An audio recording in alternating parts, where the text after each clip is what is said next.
A few weeks ago, I started working as a janitor at a research facility just outside of town. It was just a quick, easy job to earn some pocket money before school started again. That was until I started witnessing strange things. I found something that I'm sure shows they're experimenting on humans. I don't know. I suppose I should tell you all everything that's happened so far. Even during the interview, I waited around in the lobby and noticed how deathly silent it was. I didn't even want to breathe since I felt as if I would draw all the eyes in the room to me. I was sitting on this hard rock plastic chair, uneasily shifting as the natural anxiety of a job interview carved a pit in my gut. Trying the tactic of taking note of things you can see, hear, feel, smell, taste, I scanned my eyes around the room. The dim hum of overhead fluorescent lights and whirring of ceiling fans caught my attention first. The lights were giving me a headache. Then, I sneakily took a look at the other people in the room. There were 3 others, 2 men and a woman. They were all older than me, maybe 60 or 70, graying hair and wizened skin, but they all seemed unusually frail, their skin draping from their bones like their flesh had been suctioned out. And it was so quiet. I couldn't even name more than 3 things I could hear. The lights, the fan, my heartbeat. I couldn't even focus on the other senses. I was too distracted by these people. None of the others were looking anywhere but the shiny vinyl flooring, a somewhat vacant expression behind glazed eyes. They were sat multiple seats apart, but all united with the exact same expression of resignation? Sadness? I'm not really sure, but it made me feel unsettled, like they knew something I didn't. After a few more minutes, a woman draped in a white lab coat and professional-looking attire poked her head through a door. "June Collins?" she called out, glancing up from a clipboard, her eyes searching the room until she eventually noticed the old woman standing up. She smiled warmly towards her and let the hobbling woman through the door.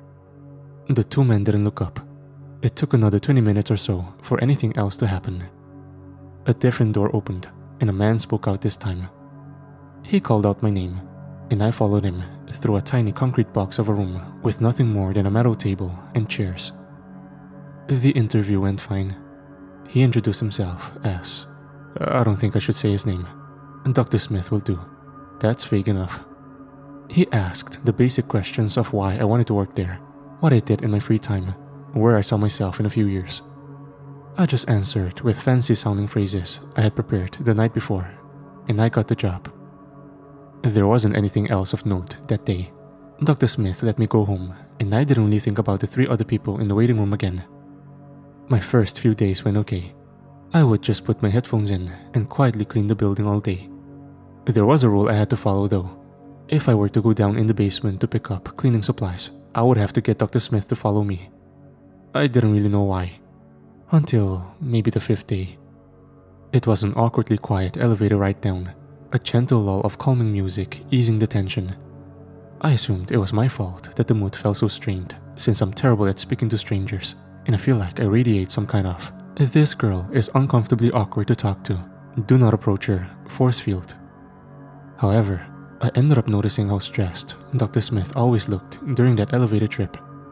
He's not that old, maybe 30 or so, but the lighting in the elevator highlighted every dent and wrinkle in his skin, casting deforming shadows onto his features that twisted his face into an obscured, sagging malformation.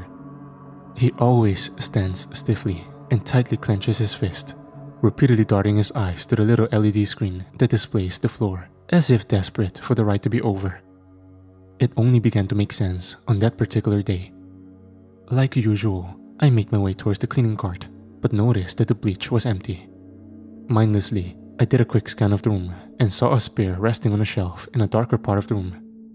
I made my way towards the shadowy abyss, but just as I was about to grab it, the silence was shattered by a shrill screeching right beside me, alongside the grating sound of rattling metal.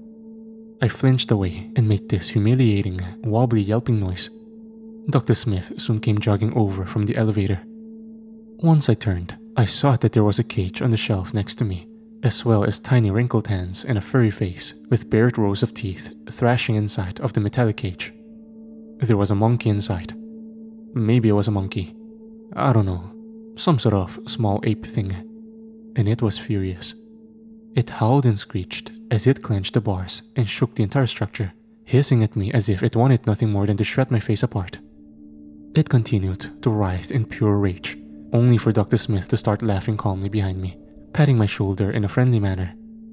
"Oh, you scared me," he chuckled lightheartedly. I was frozen in shock, but he couldn't have been more impassive about the shrieking creature in front of him. He barely even raised his voice to be heard over it, and I could only just about hear him as he spoke. "That's Isaac. Don't worry about him. He's just shy." Isaac, this wailing creature, continued to violently shake the cage and scream at me, eventually resulting in banging his fist against the cage and even slamming his entire body up against it over and over. He just wouldn't stop. I began, desperately trying to regulate my breathing. "I thought you weren't allowed to experiment on animals anymore." "What?" Dr. Smith exclaimed, furrowing his eyebrows concernedly and scrunching his face in disgust as he quickly shook his head. No, dear. You've got it all wrong. Isaac's a friend." My eyes slowly wandered from the screeching monkey to Dr. Smith, who was already ignoring the creature, as he brushed off his suit and turned on his heels back towards the elevator without another word. I don't even know what I was supposed to say in that situation, what I was supposed to ask him. It already took a great effort for me to speak up in any situation, and by the time I had summoned the mental courage to talk, he was already standing inside the elevator, giving me a brief wave as the metal doors slid shut. I was a little confused as to why he left, since I had never been alone in the basement before, but I didn't want to spend any longer down there than I had to. I let out a wobbly exhale and turned to grab the bleach and leave. When I turned, Isaac had stopped screaming. It was so sudden that it almost startled me as much as when he had started screaming and thrashing around. Instead of wildly flinging his arms and legs around, he had just stopped. He had stopped screaming, stopped moving. He was now standing straight up with a tall, stiff posture and his short arms hanging at his sides. Human-like. He had this blank stare on his face. His black, close-set eyes with rings of hazel and a pinpoint pupil remained fixed onto me as he stared with a void, wide-eyed expression. It was like when models in a video game glitch out and revert back to their default pose, you know? I must have been standing there for minutes on end, basically shitting myself as this monkey stands up straight and just silently stares at me after acting insane a second ago. Eventually, I realized that I just had to leave. I was already on the verge of tears. As if trying to break free from solid amber, I managed to rip my feet from their spot on the concrete and step back, not wanting to take my eyes off of the monkey as I gathered the cleaning supplies I needed and dumped them onto the cart in a hurry. His eyes followed me around the room, neck craning to ensure he was always looking at me. Once I had everything I needed, I stumbled backwards towards the elevator so that I didn't have my back on him, aimlessly patting the wall behind me until I managed to open the elevator and stumbled into it, repeatedly slamming the close button as the sight was blocked by the doors. I did end up crying in the elevator, but I wiped my tears once the door reopened on the ground floor and shoved my headphones in, distracting myself with work. The monkey couldn't have been the reason I wasn't allowed in the basement alone, surely, since Dr. Smith had just left me alone with it. I don't know, I feel like I'm losing my mind. You might not understand why seeing some creepy monkey warrants human experiments, but please, just stay with me. Isaac the monkey was gone after that day, and I couldn't say I was disappointed about it. When I told Dr. Smith about what had happened, he had scoffed at me and said a slow, "Right," in an unimpressed tone, like he thought I was lying. I didn't say anything after that, shutting my mouth in embarrassment. I just thought it was one of those creepily self-aware monkeys. The ones you see online that do things like write or put on clothes. Maybe it was playing a prank on me, trying to scare me on purpose. I don't know. The next incident was 3 days later. It happened on the 3rd floor, where I had to wear protective gear like face masks and gloves, since they handled infectious diseases on that floor. I had placed some wet floor signs in an empty hallway and was mopping the ground. Even though it was perfectly clean, I was just bored, while listening to music. A couple moments later, I heard this metallic groaning noise from inside a nearby room, like a rusty iron door being pulled open. Taking out my headphones to listen closer, It was still muffled behind the walls. I couldn't guess what it was, but it sounded large and withered, but still loud. Also kind of like the low horn of a ship. Something like that. I propped them up against the wall and followed the noise to a sleek metal door that had various bright yellow stickers on it, warning me of all the biohazards contained in the room.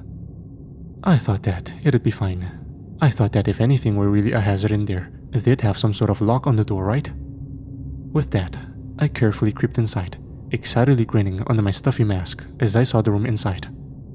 To me at least, the room was mesmerizing. Despite the suffocatingly strong smell of chemicals lingering in the air, I stepped further inside to get a closer look at all of the intricate stations with flashy computers, microscopes, sparklingly clean flasks, and test tubes piled on top of the glass countertops. The lighting in the room cast an electric blue hue over everything, making the room look like a movie set. I thought it was cool, but I didn't really understand where the biohazard was. There wasn't even anyone else in there. I heard the noise again. It was much louder and clearer, but still sounded like a deep, rumbling, metallic lamentation. I pinpointed it to the left of me, so I weaved through the rows of modernistic workstations and reached what looked like a garbage chute. A square iron hatch that seemed to lift up with a handle on the bottom. I assumed that this was where the hazard was, since the hatch was also drowned in red and yellow warning stickers. One peek wouldn't hurt. Checking either side of me to ensure that nobody was watching, I gently lifted the hatch open. As I did, I heard the sound again, and it was clear that it was traveling up the concrete tunnel from somewhere down below. I think it was because I thought I was alone that I ended up leaning forward and sticking my head into the chute in order to see what was down there. It wasn't what. It was who. Limbs sprawled out and pressed against the walls of the chute to keep himself propped up. A man seemed to be stuck midway through the chute, a few meters below me. I didn't really process what I was seeing for several seconds. I just stared at the back of this man's head as he looked down the chute. I could tell he was old, with thinning white hair and spotty hair underneath. His arms and legs were so withered that he looked like nothing more than a skeleton wearing tailored skin. I was surprised that he didn't snap, holding up the weight of him.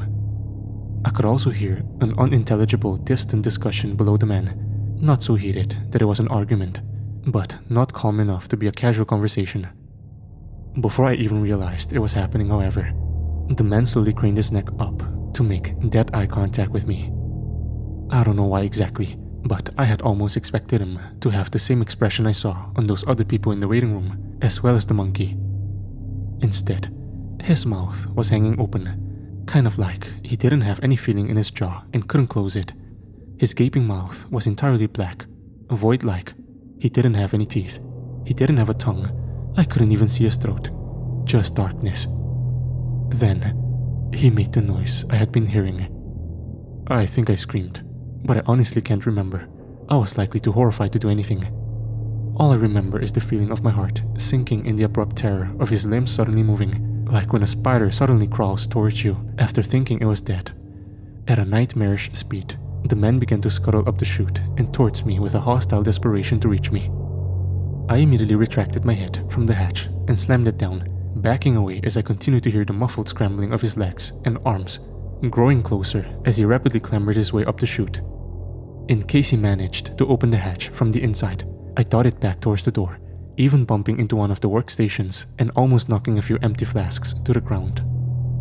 When I reached the door, I flung it open to see Dr. Smith standing there, panting as if he had just sprinted there. "What on earth were you thinking?" he demanded. I didn't realize it then, but I'm now wondering how he even knew what had happened. It had been seconds since I took my head out of the chute, and there he was.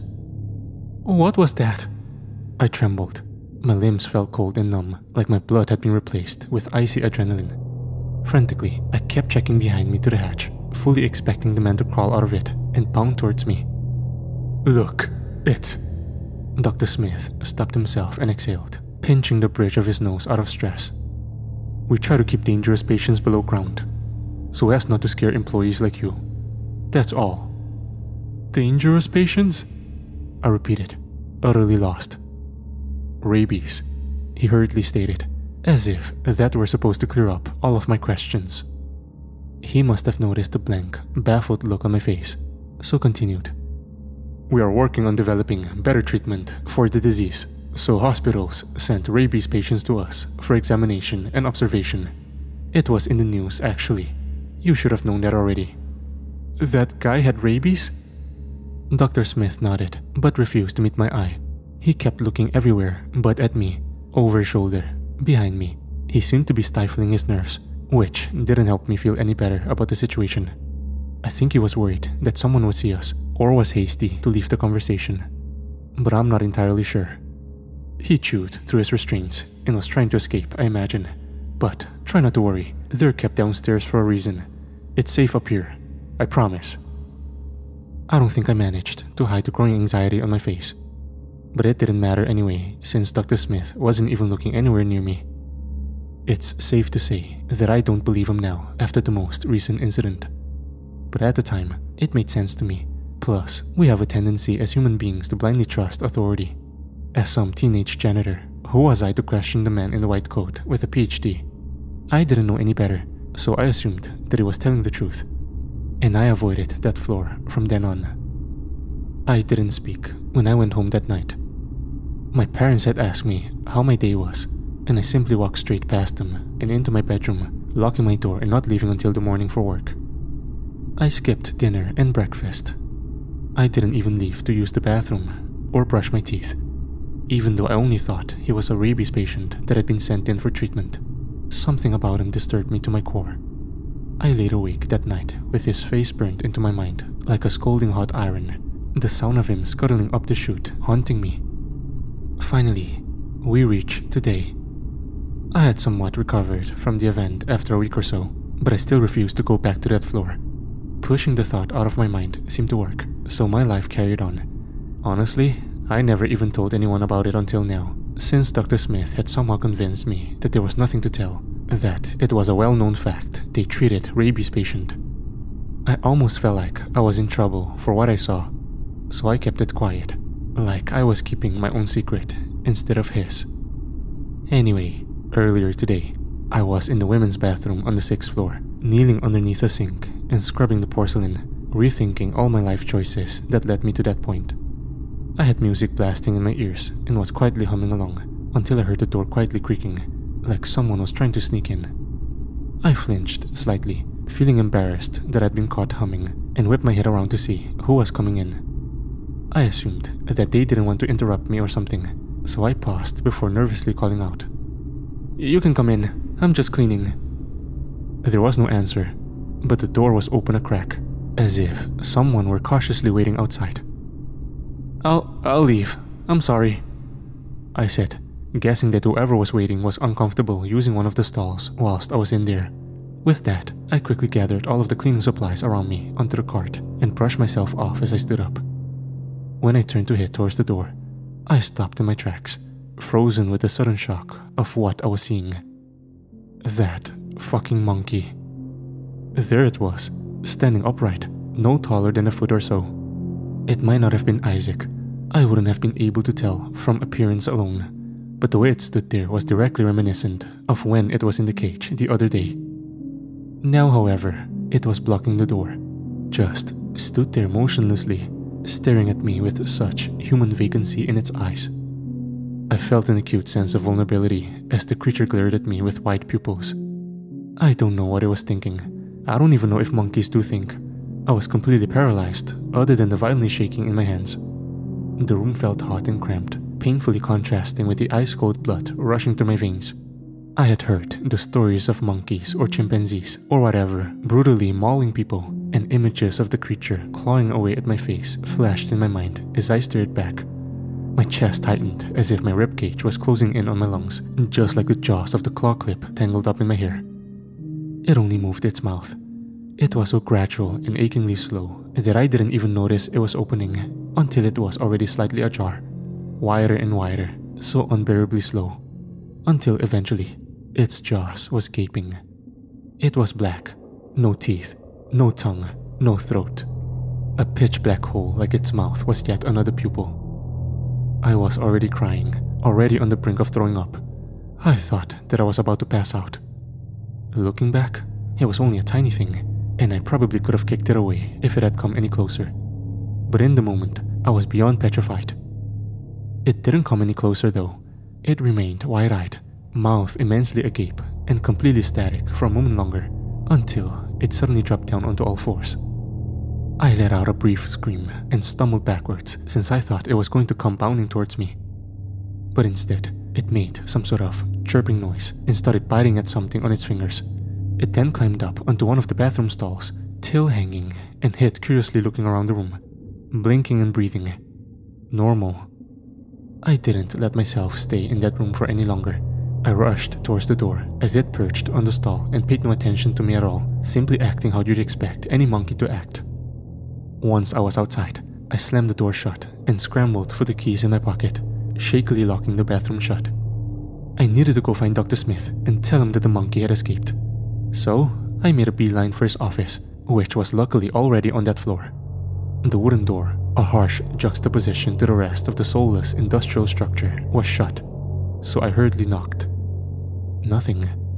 I knocked again, clearly conveying my urgency in the franticness of the banging. Still nothing. I wasn't in my right mind. I was convinced that he must be in there and that I needed help. I don't know. I think the fact the entire floor was empty and devoid of life was stressing me out even more. I let out an exasperated exhale and decided to use the master key I had been given to get inside. I had been warned against using the key for unauthorized areas, such as the offices, but I wasn't thinking about that then. I think I was having some sort of panic attack. It was the most awful thing I've ever experienced. I genuinely thought I was about to go into cardiac arrest and drop dead. The key, to my surprise, slotted into the lock with a satisfying click, and I was able to open up the door to Dr. Smith's office. It was messy, like he wasn't expecting anyone but himself to see it. An ocean of papers and files completely covered his desk, as well as 3 old coffee mugs lying around discarded. The empty swivel chair was sticking out at an angle as if he had left in a hurry. And I noticed that one of the filing cabinets behind the desk was hanging wide open, a padlock dangling off the handle. The more I looked, the more apparent it became that he had rushed out for some reason. I wondered if that was why everyone else was gone. The thought that they all knew about something I didn't only further sharpened my unstinting anxiety. The open filing cabinet caught my eyes most, especially the padlock that had been recently unlocked. I had to, didn't I? You can't tell me you wouldn't do the same if you were me. I know I shouldn't have, but I approached it as if it were going to attack me too, peering inside to see nothing but a singular piece of paper lying flat at the bottom. I reached inside and flipped it over. It was all typewritten, which I had never actually seen before in real life. I read on in curiosity, and, well, I found myself throwing up in the trash can underneath his desk moments later. I had to get out of there after that. I know it was stupid, but I kept the piece of paper in my hand as I rushed out of the building. I didn't see anyone on my way out either. Usually, I would take the bus home, but since it was in the middle of the day and I wasn't going to wait around any longer, I walked miles back to my house. My legs were burning and a sheen of sweat was drenching my entire body, but I hardly even noticed. I dragged my sore body up to my bedroom and slumped down against my bed, feeling the smallest amount of relief at the cool sensation of the hardwood floor. That's when I reached for my laptop and began to record this. I suppose I should share what was written on the paper, but I'm honestly terrified. I've been considering the possibility that I'm just insane, that I somehow hallucinated all of it. I don't know. I don't even know if this is saying what I think it's saying. If I'm about to get sued for sharing this. I haven't said the name of the company, have I? I can't get in trouble for this. I don't know. I feel sick. I'm looking at the paper now, and I want to throw up again. I'm sure that I wasn't supposed to see this. I think that this slipped out of a file, and Dr. Smith accidentally left it behind. Maybe he was trying to dispose of it. That makes sense, I think. Maybe I'm just overreacting. I don't know. Okay, I'm sorry. I'm rambling. I'm just going to record this and put this out there. I don't know what to do. I'm losing my mind. I feel really sick. Anomaly log. Number 7286015. Date: 16th of February 2021. Name: Dr. Isaac Hughes. Subject: 7286. Age: 73. Sex: male. Height: 5'8". Weight: 106 pounds. DOA: 7th of August 2017. Report: since its arrival 4 years ago, 7286 has been making staggering progress. I, along with Williams and Robinson, had been discussing disposing of it due to its lack of activity. I believe it has been much more aware than we first imagined. It has likely been pretending to be inert to avoid experimentation and is now only operating to save its life. For the first time in all of our research, we have discovered signs of emotion amongst them. Furthermore, 7286 spoke today. I was alone in the facility with just Goodnight and 7286. Goodnight and I had music playing, specifically Moonglow by Artie Shaw, while we finished typing up reports for the day. When 7286 spoke and asked what song we were listening to. Neither of us knew that he could speak until now. However, its voice did not sound perfect, almost computer-generated, and it struggled with correct sentence structure. It sounded a lot like Robinson to me, though I can't be certain. I believe Goodnight conducted somewhat of an interview with it that should be filed in log number 7286014. End log.